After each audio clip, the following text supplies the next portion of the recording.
Good morning and welcome to Coffee Talk. Yes, it was a late night. Michael and I didn't go to bed till almost 1. Got up at 6:30, so good time, said no one ever who had to get up. It's so funny.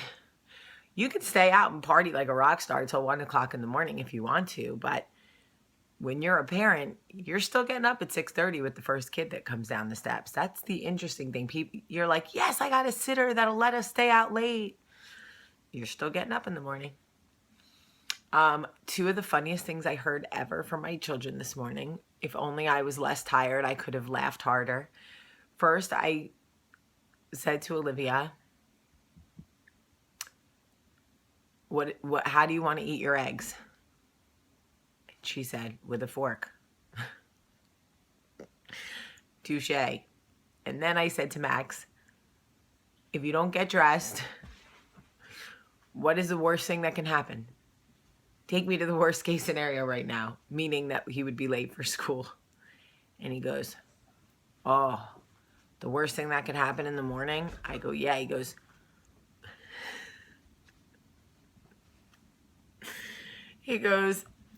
oh, I could poop and wipe and get poop on my finger. I was like, what? Okay, I needed that, buddy. You were right. That would be awful and gross. Not exactly what I was going for, but when you ask a 6-year-old an open-ended question, you're walking right into that. Party was great last night. I danced like a lunatic. My really cute side hairstyle became a soaking wet sweat ponytail by 9 o'clock, which was cool. I'm so glad I went with the 80s band. It was an awesome, awesome party.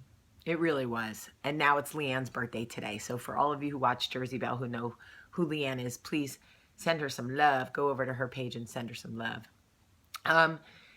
Anyway, when I had a lesson that I learned from my mom when I was young, and I was able to recently pass it on to my niece, and it felt really, really good. So I thought, you know what, this is a great coffee talk topic.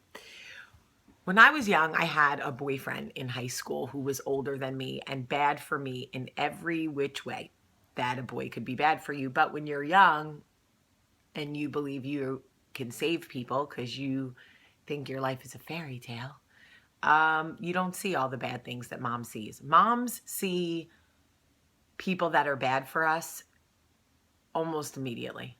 How many times did your mom be like, that girl's not good to hang out with? And you're like, but I like her. She's my best friend. And your mom's like, she's trouble. And then she turns out to be trouble. My mom called it with boys all the time. All the time. Anyway, I had this boyfriend and I had a best friend. And long story short, like in every good high school drama, my best friend slept with my boyfriend. The horror. And it was. At 16, it's horror.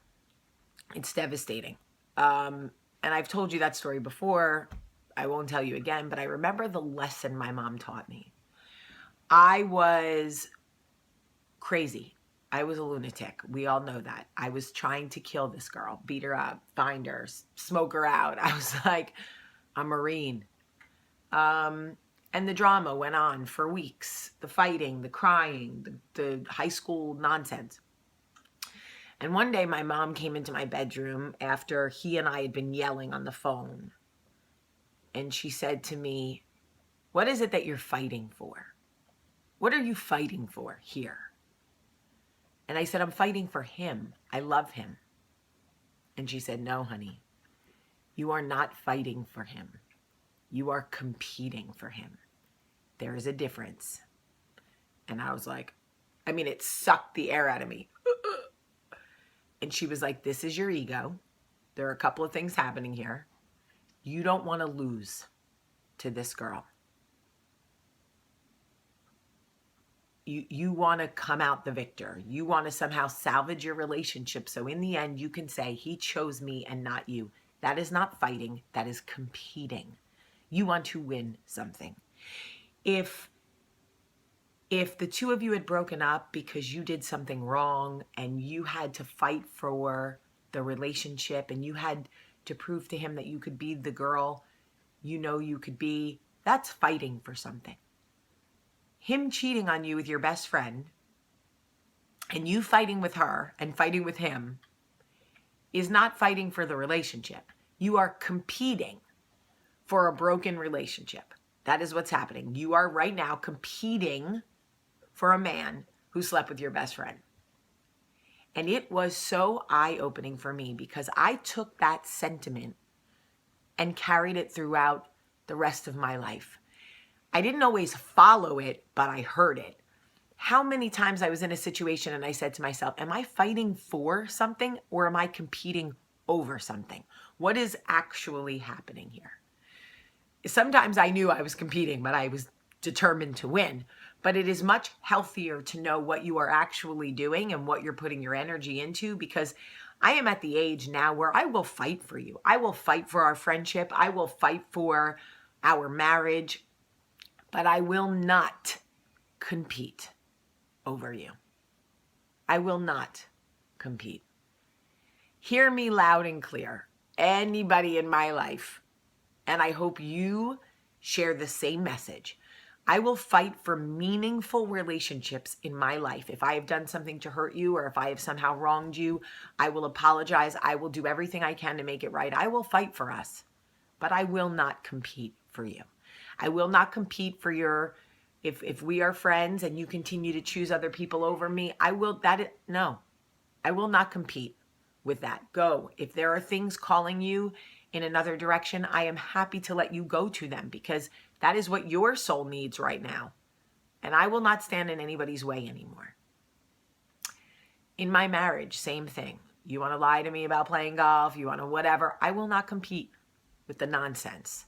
I will simply bow out, tell you what behavior I am not willing to accept, and then go about my business. I will not compete with nonsense any longer, and you shouldn't either. So when you're in a situation where you are fighting, determine if you are fighting for something or if you were fighting with someone over something. Are you now competing? Let the people in your life know, I will fight for you. If I do wrong, I will fight for you. If this relationship is meaningful for both parties, I will fight for you, but I will not compete over you. It's the most liberating feeling ever.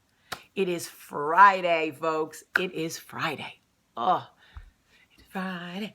I'm so tired. I'm delirious. I love you so much today. Have a great day.